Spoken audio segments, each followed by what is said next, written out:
ఈ వారం థియేటర్స్లోకి భారీ క్రేజీ సినిమాలతో పాటు చిన్న చిన్న సినిమాలు, డబ్బింగ్ సినిమాలు రావడంతో సినీ అభిమానుల్లో పండగ వాతావరణం ఏర్పడింది.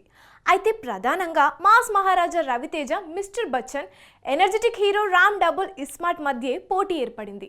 మిస్టర్ బచ్చన్ పెయిడ్ ప్రీమియర్స్ అంటూ ముందు రోజు రాత్రి థియేటర్స్లోకి వచ్చింది. డబుల్ ఇస్మార్ట్ ఆగస్టు 15న థియేటర్స్లోకి వచ్చింది. మరి ఈ రెండు క్రేజీ సినిమాల రియల్ రిపోర్ట్ ఏంటి? మాస్ మహారాజా రవితేజను అభిమానులు ఎలా చూడాలి అనుకుంటున్నారో అలా చూపించాడు హరీష్ శంకర్. రవితేజ అనగానే తనదైన స్టైల్లో చెప్పే డైలాగ్స్, ఎంటర్టైన్మెంట్, హీరోయిన్ని టీచ్ చేసే రొమాంటిక్ సీన్స్, విలన్స్ కు అదిరిపోయేలా కౌంటర్ ఇచ్చే యాక్షన్ సీన్స్, ఇలా ఆడియన్స్ కు కావలసినవన్నీ పర్ఫెక్ట్ గా పెట్టి తీసిన సినిమా ఇదే. అయితే హరీష్ శంకర్ సినిమా అంటే కావలసినంత ఎంటర్టైన్మెంట్ ఉంటుంది కానీ కొత్తదనం మాత్రం ఉండదు.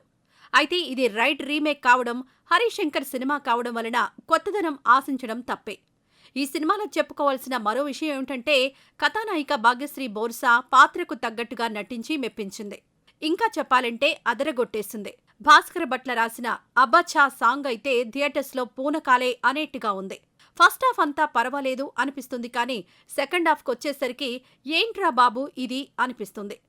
టోటల్గా ఒక్క మాటలో చెప్పాలంటే మిస్టర్ బచ్చన్ అంచనాలు అందుకోలేకపోయాడు. Energetic hero Ram, daring and dashing director Puri Jagannadh కాంబోలో వచ్చిన సినిమా డబుల్ ఇస్మార్ట్. లైగర్ డిజాస్టర్ తర్వాత పూరి నుంచి వచ్చిన సినిమా కావడంతో చాలా కీలకం. ఫ్లాప్ తర్వాత చాలా టైం దొరకడంతో పూరి ఎలాగైనా సరే హిట్ కొట్టాలనే కసితో తీసిన సినిమా ఇదే. ఇందులో బాలీవుడ్ స్టార్ సంజయ్ దత్ నటించడంతో మరింత ఆసక్తి ఏర్పడింది. అయితే ఇస్మార్ట్ శంకర్ నచ్చిన జనాలకు డబుల్ ఇస్మార్ట్ నచ్చుతుంది కానీ కొత్తగా ఈ సినిమా చూసిన జనాలకు మాత్రం వావ్ అనిపించదు. Ram energy, action scenes mass audience కి నచ్చుతాయి. ఆలీ ట్రాక్ బాగుంటుంది అనుకుంటే ఏమాత్రం మెప్పించలేకపోయింది. రామ్, సంజయ్ దత్ మధ్య సీన్స్ బాగున్నాయి. డబుల్ ఇస్మార్ట్ వావ్ అనిపించకపోయినా బాగానే ఉందనే టాక్ సొంతం చేసుకుంది.